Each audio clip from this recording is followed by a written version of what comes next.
Hello and welcome to World Insight with me, Tian Wei, coming to you live from Beijing on CGTN. Coming up on today's program, U.S. President Donald Trump marks his first year in office with a tide of controversy over the apparent tell-all book, Fire and Fury. And Mr. Trump takes a more conciliatory tone with the DPRK ahead of talks between Seoul and Pyongyang.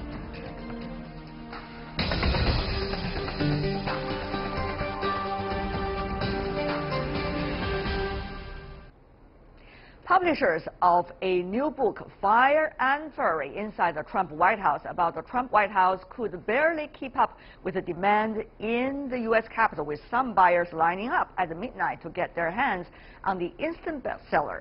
Former Trump chief strategist Steve Bannon now called the book inaccurate, even though he was quoted as one of the sources. And the writer and some of the other sources the writer talked to are defending their accounts still today of the Trump administration. They will be met with fire and fury.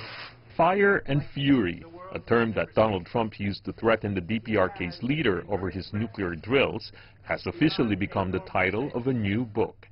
It has become an instant bestseller, despite the U.S. president's attempts to stop it from getting published. As you said, we were very lucky to get hold of 20 copies, which sold extremely quickly. Well, Steve is very committed. Before the book was released, Mr. Trump blasted his former chief strategist, Steve Bannon, saying that he not only lost his job, he lost his mind.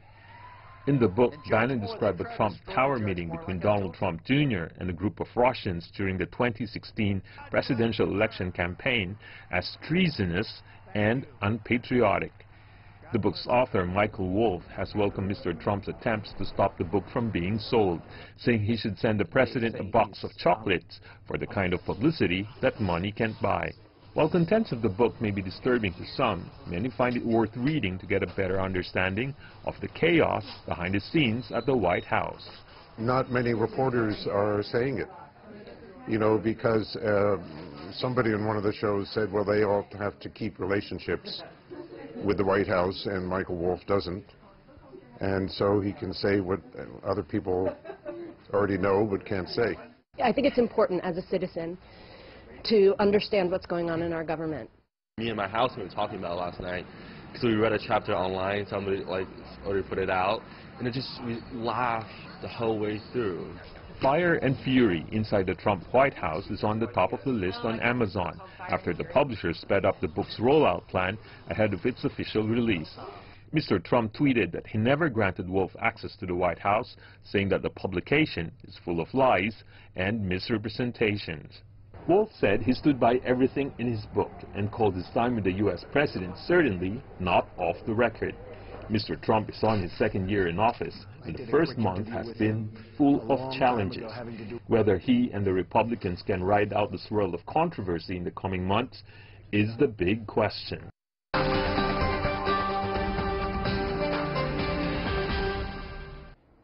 So can Donald Trump ride out the controversy over the book Fire and Fury inside the White House? Our panelists weigh in for this discussion. Joining us in Washington, D.C., Douglas Paul, the Vice President of Carnegie Endowment for International Peace. I hope, Mr. Paul, you could hear us. In San Jose, California, we have Mr. Huang Zhengyu, who is a former White House fellow. Gentlemen, welcome to our program. I want to start with you, Mr. Huang. Why do you think a, apparent gossip, political gossip book has become such a popular one, not only among the book readers, but also in political circles? Well, hi, Tian Wei. Well, I think ever since Trump's election a year ago, he has remained in headlines throughout all media coverage. And so any book about him, especially an expose, I think would be very popular.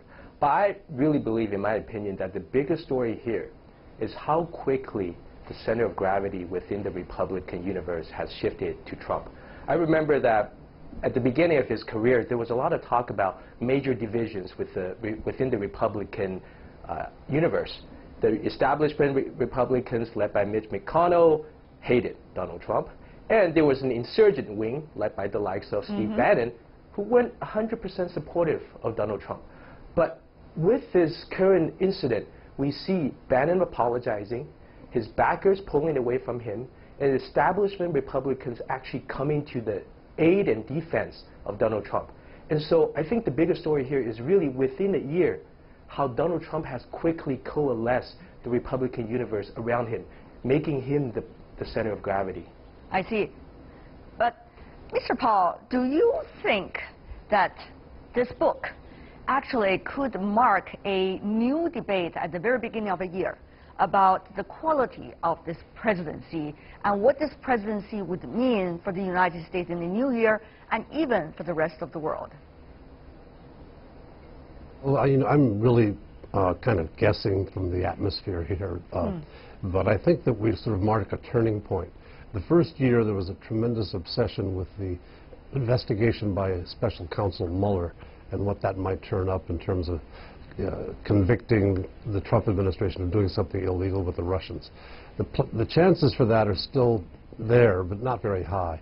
And I think what's happened is that public attention in Washington is shifting now to try to force Trump out of office for incompetency, to use the 25th Amendment, which is the amendment to the Constitution, which would allow the Cabinet of the United States to remove the President if there's something wrong with his ability to function.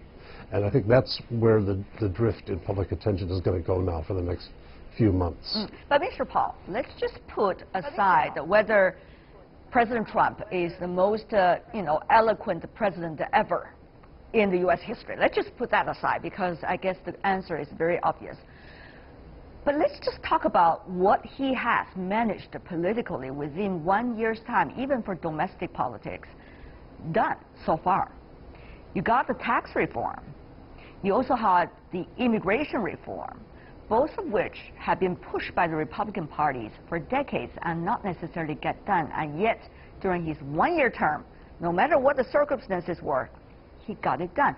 So for party politics, how would you, as a long-time observer, and shall I say, also someone who could observe very close up to the Republican administrations for decades, how would you say about his performance? Well, he did accomplish with the Congress the things that you mentioned, but he did it when he had majorities in the House, the Senate, he had the White House, and effectively the Supreme Court lined up with a conservative bias. So he should have had an open field for accomplishing a great deal. But the Republicans turned out not to be able to police their own ranks very well. There were mavericks in the Senate and quite a few people balking in the House of Representatives. And so it's a fairly thin list of accomplishments when you consider the institutional advantage that they started the year with. Mr. Huang, thin accomplishments, considering the circumstances? Well, I have to say, one thing that surprised me with Donald Trump vis-a-vis all previous other presidents is he's been very consistent with his campaign promises and what he's been attempting to deliver while in office. He promised what he wanted to do in immigration restrictions. He did exactly that. He talked a lot about tax reform and the partial repeal of Obamacare, and he tried to do exactly that. And I think that consistency we will likely see in 2018, and we will likely see throughout his tenure. Now, I do want to address this, I think, the approach on Donald Trump. I think that the Democrats have formulated 3 lines of attack, and it's become pretty clear. The first is potential obstruction of justice through the Russian probe, which is still ongoing. The second is his past sexual indiscretions, which I think will likely come up during the midterm elections. And then the third is his mental incapacity or incapability or incompetency. However, I think with the economy booming, there needs to be an economic line. If there's something that needs to be talked about Trump, I think there should be a focus on economy. Is there something that Trump is not doing well on the economy? And fundamentally underlying last year was a booming American economy. All right. You haven't answered my question directly, Mr. Huang. Maybe you don't want to offend Mr. Paul, who is a very experienced scholar on U.S. politics and certainly on U.S.-China relations. But my question really is, do you think the achievements of Donald Trump as president for 1 year for the Republican administration has been thin or not? Well, I think he's made significant achievements according to his agenda. The tax reform was passed, something that hasn't been passed in 30 years. There is a partial repeal of Obamacare, of the most important kind of the single-payer mandate that was repealed. And he's pushed through this immigration restriction, visa restriction program that went up all the way to the Supreme Court, and that was pushed his way. So I think in a sense, he's gotten several things that he could claim as credit and as victories, especially to his base. And again, I don't think he needs to serve the American public. He needs to serve his base. And his base, I think, are pretty happy with what he has achieved. Well, you could argue he could serve his base, and he should also serve the American public because he is the president. I guess that's the description for the role of a president, to serve the American public. Having said that, though, of course, politics is different. Having said that, though, Mr. Paul, let's take a look at some of the things, you know, so-called the psycho attack against Donald Trump. The psycho attack has been appeared in party politics in the United States for quite some time. Donald Reagan was being attacked. Some of the Democrats, when they were campaigning against their Republican counterpart, they were being attacked. And now, of course, a very different president has been attacked. Do you think that is the way the politics is likely to run for the future, particularly the midterm election and leading up to the next presidential election, Mr. Paul? Mr. Paul? There's no doubt in my mind that we're going to see a very partisan fight going forward. Trump has vulnerabilities, and the Democrats have been trying to exploit them. He has an agenda which is very contrary to the drift in the Democratic Party, which is more and more leftward, and he's trying to move it way back to the right. So I think that the opportunities for partisanship will be huge for the next election year, this midterm election year, and then on into the presidential election year in 2020. Having said that, though, Mr. Paul, you know the reason why in China and in the rest of the world care about this, you know, apparent gossip, full of gossip book, and about, you know, the internal dirty political debate in the United States, it's because we do not know whether that is going to spill over and have an impact on this presidency, and whether this presidency will function well for the development of the rest of the world. Mr. Paul, foreign policy, international relations-wise, what do you think President Trump has achieved, or not at all, Mr. Paul? Well, you know, you can look at the relationship with China, which he said was going to be started by finding China a currency manipulator, and then he chose not to do that. He hosted in April a very successful seeming state visit, or a proper visit to Mar-a-Lago by President Xi, and then had a return state visit plus to Beijing, which would not have been in the cards if you had followed the campaign rhetoric. So I think you'll see him as having changed his agenda a little bit in foreign affairs. The preoccupation with Korea came in with his administration. He's put a lot of pressure on North Korea, very successfully mustering international support at the UN Security Council beyond any previous support for sanctions on North Korea. It might be a little early to start declaring victory, as was attempted last week when they said talking tough got North Korea to come back to the bargaining table. I think it's a bit too early to make that judgment, but certainly people in the camp supporting President Trump will point to that as an achievement of his first year in office. Mr. Huang, we've seen in recent contemporary history of the United States different kinds of presidency and different styles of presidents. Some have shined at the very beginning of their presidency. Others seem to be only getting a better analysis after they left the White House. For example, Ronald Reagan. So, Mr. Huang, this, of course, is a very different president. He did not have much experience. He talked in a way most of the elites in the United States really do not want to have a second listen. So, Mr. Huang, how do you see this ups and downs of the qualities of presidents in terms of their communication skills with the rest of the country? I mean, the rest of the country, not just the constituencies, and also the rest of the world. Will they have an impact eventually on what this president could achieve, Mr. Huang? Yes, I think this president will be talked about for a long time to come. Mainly dissecting how he, as an individual, as an outsider, as an outsider, has really transformed the office of the presidency. He's really brought, I think he's merged entertainment with politics in a way that no one has ever done before. Now that has crept into media for the past decade or so, but he's the one who's done it at the highest level of American politics. So I think that's going to be analyzed for a long time to come. Now his inability to articulate policy succinctly and clearly, repeating himself, often boastful and focused on show, and potentially deriding others based on their physical appearance, we actually saw all of that during the election campaigns. In fact, anyone who watched the debates saw that in ample abundance. So I don't think that's something that's new and that's going to change.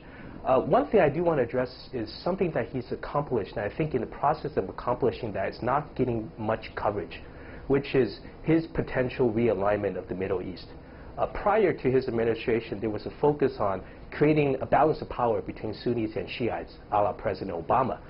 But I think Trump is fashioning an Israeli-Sunni coalition versus a Shiite coalition. And we saw that come into play when he formally moved the American ambassador to Jerusalem, actually without much protest in the Sunni world. And I think that's very critical because America is energy independent now.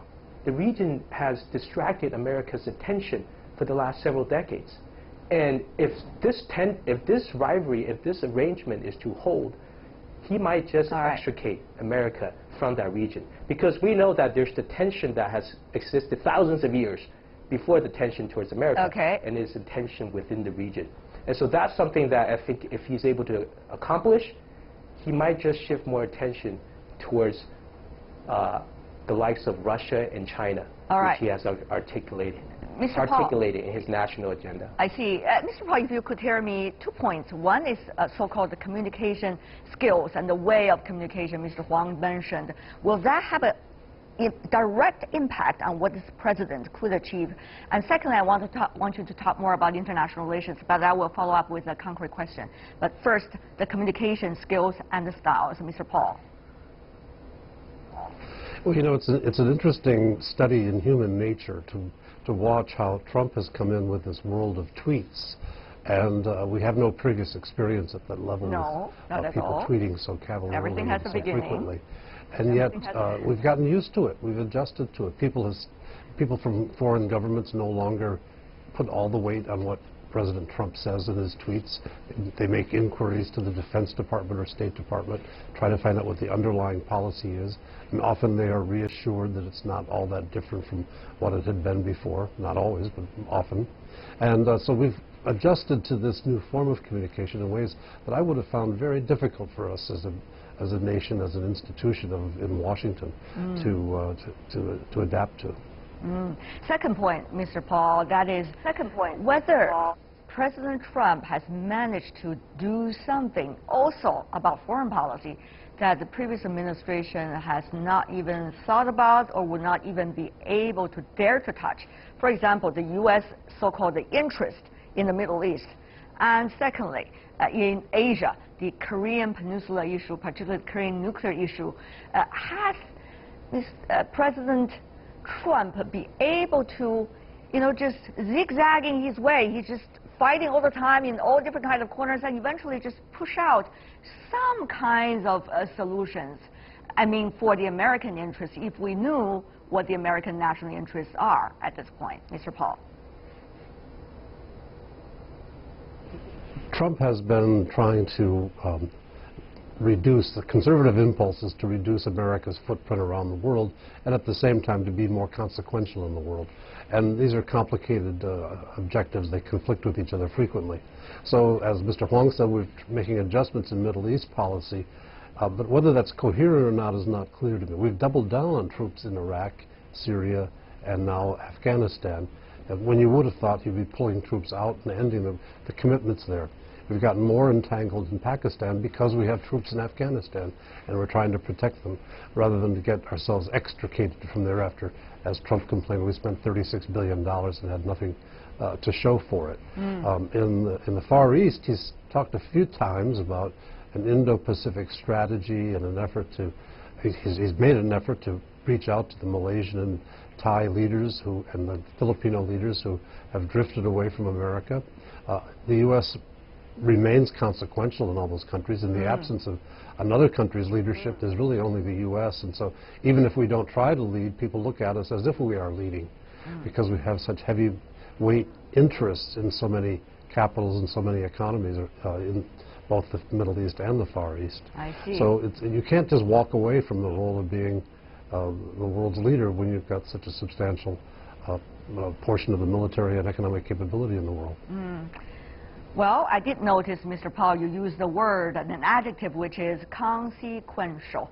That seems to be a word that many people have been talking about recently. I don't need to quote the exact quote coming from the president. But for now, we talk about President Donald Trump. For the very first year, there's certainly a lot to be done, a lot to be seen for this presidency. Thank you so much, Douglas Paul, and also Huang Zhengyu for being with us. And Mr. Paul, you're going to stay with us for the next discussion on the Korean Peninsula. Thank you.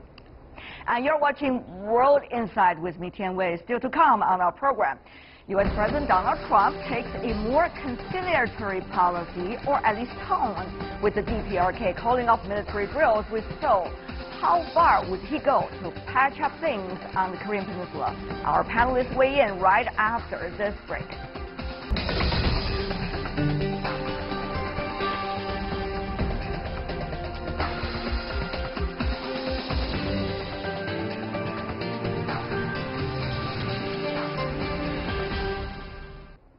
Welcome back. You're watching live World Insight with me, Tian Wei, coming to you Monday to Friday on CGTN.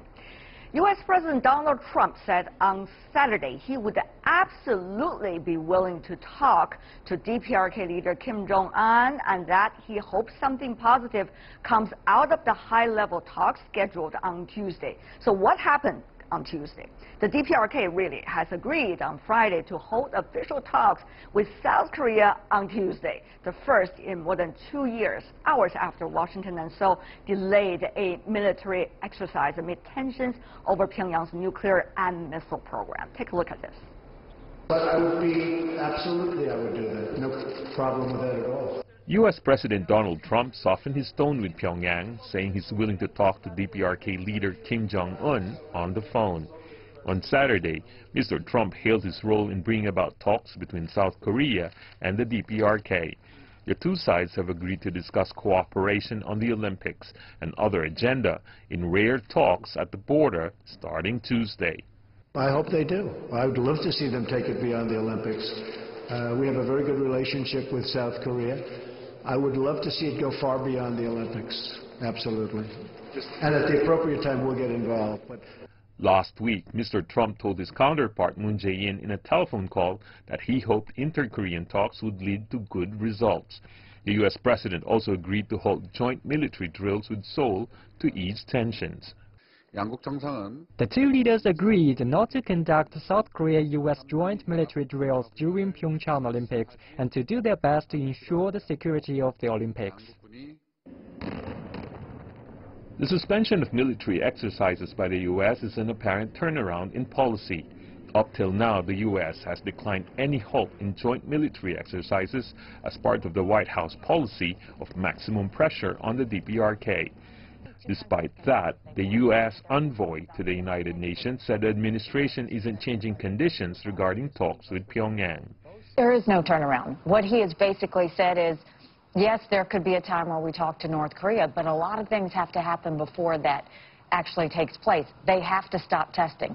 They have to be willing to talk about banning their nuclear weapons. Those things have to happen. What we're trying to do is make sure we don't repeat what's happened the last 25 years. Mr. Trump's policy on the DPRK changed from time to time since he took office. Whether the positive messages from different sides in the beginning of the new year could really lead to a breakthrough still remains to be seen.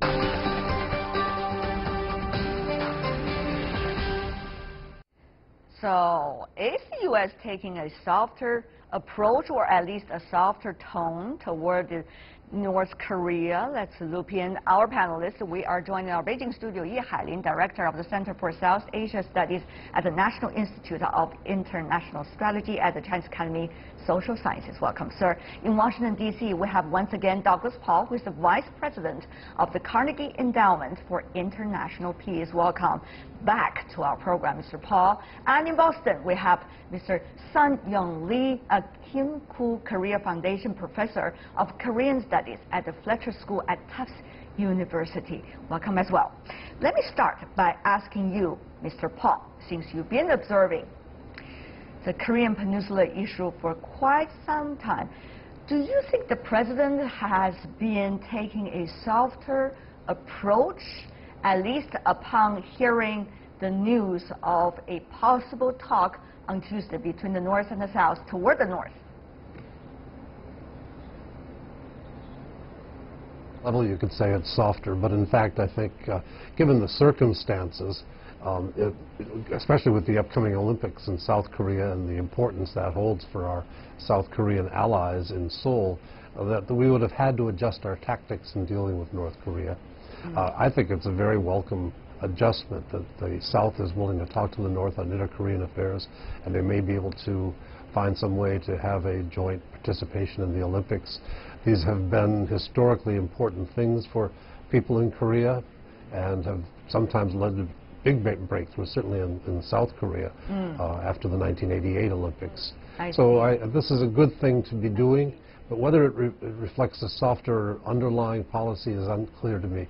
You have to look at the other side. North Korea suddenly is interested in talking when the most stringent sanctions in history have been brought down on North Korea. Whether North Korea really feels the sanctions or is anticipating them, we'd have to ask them what they think. But they did make the gesture of opening talks after not speaking to anybody for more than a year. So this is adjustment on both sides to circumstances. I see. Mr. Paul, I did try to ask them, as you said, to the North, but I have failed to get anyone who can come to our program. But we have Professor Lee coming originally from South Korea, certainly doing a lot of research about the North and the South. Maybe you can help us, Professor Lee, to a certain extent. Remember our last talk, we were mentioning about today, January the 8th, which is the birthday of Kim Jong-un, and we were suspecting whether anything could happen, and so far, God bless it, hasn't yet. So what do you say? Do you think there's really a conciliatory tone, or probably even better approach now coming from Pyongyang toward the South and certainly toward the nuclear issue, Professor Lee? Well, I call Kim Jong-un's New Year's speech quasi-conciliatory. It's a softer gesture, but there are some ambitious plans behind this carrot that Kim is dangling before the neighbors in the region.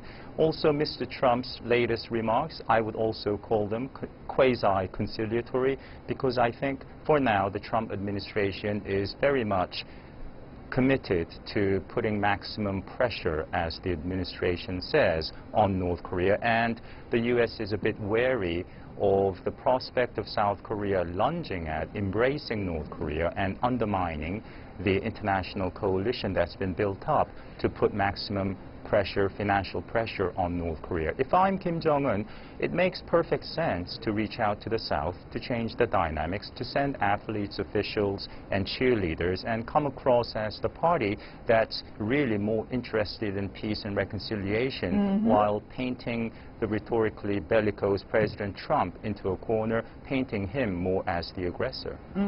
Critical thinking, certainly, coming Professor Lee, as always. Let me go to you, Mr. Ye, here in Beijing. Is that just a kind of drama? It's just a decoration, in a way, not necessarily a real essence decision coming from the North, when the North and the South are going to talk on Tuesday. Of course, tomorrow we are going to have a big discussion about that too. But for now, what is your assessment? I think I won't call this kind of the engagement between the South and North. It's only for show or some declaration. I think both sides, even for Donald Trump, they want to take this opportunity to test their policy for from the last year, even longer time.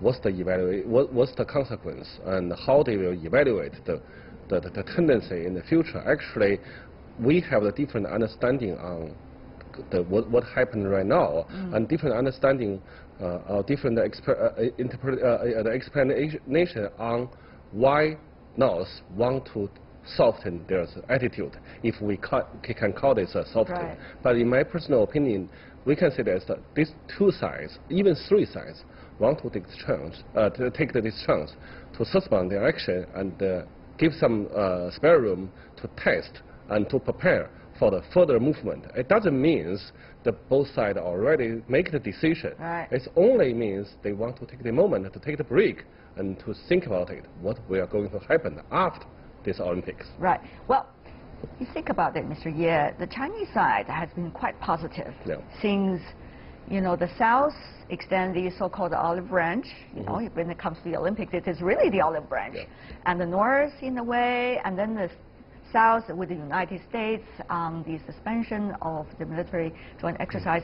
Even Chinese Foreign Ministry spokesperson Lu Kang said many times in recent days about the Chinese positive reaction to all sides' decisions. But having said that, though, will China's so-called double suspension suggestion be adopted by all sides? No. This is an apparent adoption of that attitude. What do you say? Actually, I don't think so. I think the double suspension is not only for 1 week or 2 weeks. It needs longer time. In my personal opinion, we can say that for the double suspension means they create for the longer atmosphere or longer term for getting the situation getting better. But in the minor fact, if we check the both sides' attitude and the decision, it's only a pyramid, a moment. And I think if we call it suspension, it takes a very long time. I see. Currently, not yet. Some wonder whether China's attitude or suggestion or persuasion or explanation has any impact on the Trump administration's forming or the process of forming its policies toward the DPRK. Here's a quick recount of what President Trump has said about DPRK before and after he met with Chinese President Xi Jinping for several times. Take a look at this. Before their first meeting in April, Trump's message to Xi was unmistakable. You solve this problem or I will, and you won't like the way I do it. Then, after he hosted the Chinese president and his wife at Mar-a-Lago, Mr. Trump said, something has to be done about it. In November, after Mr. Trump paid his first state visit to China, he said, as long as we stand together, that threat will never happen, doesn't even have a chance. And he recently tweeted that talks are a good thing. The question really is, has the Chinese side had any impact on the Trump administration's understanding, at least, of the issue? Mr. Paul, your judgment here. Oh, I think that there's been very effective conversations. The opening conversation at Mar-a-Lago in April was a long discussion about North Korea, where Trump subsequently said he'd learned a lot from President Xi. And I think that those conversations, both between the leaders and their subordinates, have informed both sides fairly effectively. And the results are there in the ability of China to support successive, very tough UN Security Council resolutions in response to North Korea's violation of UN Security Council admonitions not to test missiles and nuclear weapons. Professor Lee, what do you think? The interaction between China and the United States on the latter's understanding and recent decision, at least attitudes toward the issue? Obviously, China and the U.S. are the big powers weighing heavily on Korean affairs, both North and South. But I think Kim Jong-un's decision was really his own to make, and it was entirely predictable. During the 2000s, when North Korea sent athletes and cheerleaders to the South, South Koreans were mesmerized. South Korea, during those heady times, gave North Korea over $1 billion worth of cash, food, and fuel, and other blandishments. No questions asked where they ended up. And to put that in perspective, North Korea's total export earnings in 2000 and early 2000s was less than $500 million. So that was a lot of money. Now, it's hard for South Korea to resume that kind of generous engagement under the circumstances today. But I think South Korea could perhaps undermine U.S. efforts to enforce sanctions by lifting South Korea's own sanctions against North Korea. And if you have South Korea going back to subsidizing North Korea as the U.S. is sanctioning the same target, then you have a policy incoherence. You have a problem, and that's what North Korea is seeking to gain. Interesting. Mr. Paul, as both you and Professor Lee, and also I would say Mr. Ye here in China argued, this seems to be, so far, a tactical decision from all sides about so-called pause, about the so-called talks, and people are watching as to what's the next step in this goal game, as we say. What do you think, Mr. Paul, are some of the barometers we should watch for Tuesday's talks between the North and the South? And also, what should be the barometers we could use to assess the reactions from different sides from now on, Mr. Paul? Well, the people in Washington are going to watch the talks very closely to see if there is some success on North Korea's part in pulling Seoul away from Washington onto a different agenda, whether it's talking about reestablishing the manufacturing facilities near the DMZ that used to be profitable for North Korea but were suspended by the previous president of South Korea, whether it's different approaches to various kinds of interaction with the North that would be inconsistent, as Professor Lee said, with American policy. So far, I've been quite surprised and pleased that there has been effective communication between Seoul and Washington, that the limits on the talks have been described in coherent ways by both sides going into the talks. What the North might bring that could change the work that's been done in advance, we don't know. You know, you should look back. Professor Lee said he was not surprised by these announcements from January 1st by Kim Jong-un. Remember, a month prior to that, the UN Secretary General sent an undersecretary to North Korea to try to persuade them to use the Olympics as an opportunity. So there's been some fairly intensive diplomatic work trying to get us to this point. But as soon as the games closed and the Olympic torch goes out, U.S. forces will start to move toward South Korea for the annual exercises, and the North Koreans have only given unofficial, private indications that they won't test before the end of the Olympics, but as soon as the Olympics are over, they've got very strong needs to develop their weapons program. So we could be back to a high level of tensions very quickly as soon as the Olympic flames go out. Roller coasting in a way. Mr. Ye, let me ask you, what is the barometer that you would use from the Chinese side to see the talks between the North and the South, and also to assess the other parties that used to be involved in the six-party talks? I think for the other parties, such as China, Russia, and even Japan, all these neighboring countries will have some expectation on the talk, definitely. But there's something should be reminded that there's two different assessments on the decision of the North why they want to have the talk. One assessment is that because of the sanction, so the DPRK has to soften this tone and launch a talk. Another assessment is that because of the DPRK thought they already override the sanction, so they have the fully confidence to engage with the South, and even for America, different understanding will lead to the totally different tactics during the negotiation or the talks, and probably will lead to different, completely different consequence of the talks. So we always said that the high expectation possibly lead to high upset or even disappointed. So be cautious about this kind of the so-called prospect. I don't see much optimism about the future talks and also the result as a, after the talks. But for now, we do have a technical issue to resolve. Many have disagreements about what exactly is the North's technical capabilities, whether it's the missile ICBM or it's the nuclear weapons. Some suggest 2020, which is very close. Others suggest probably even more than that. Mr. Paul, your judgment here, and how is that technical capability going to influence everybody's timetable about talks, no talks, and future solutions, sometimes probably solutions that we wouldn't agree with one another? Mr. Paul. Mr. Paul. Well, the North does have some very important hurdles to get over. To have a reliably threatening missile capability to keep Washington's attention. They seem to have made a lot more progress on the weapon itself, on the warhead, but their own foreign minister said in New York in September that they want to test in the atmosphere above the Pacific. Right. So we may see something as dramatic as that on the nuclear weapons side. Right. We have to take these kinds of threats seriously because they tend to carry them out. So there's still, I think, some considerable months ahead. I've often argued this is not an emergency problem, but it is fairly urgent.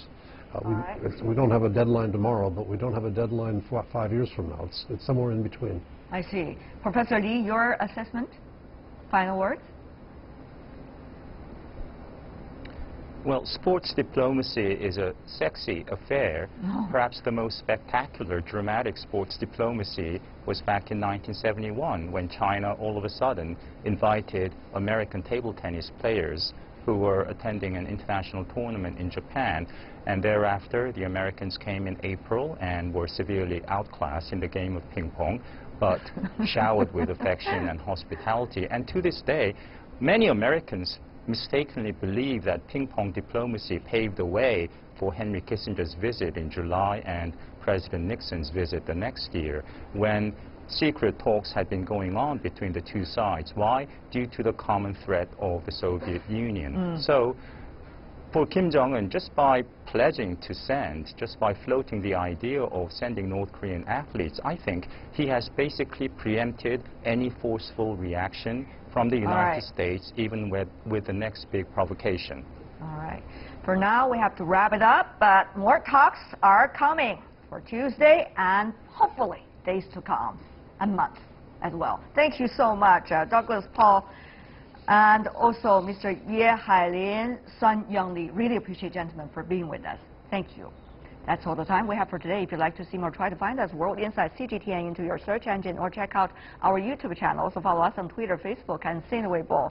From me, Tian Wei, and everyone on the World Insight team, thanks for watching. Tune in again next time for insights across China and around the world. Good night.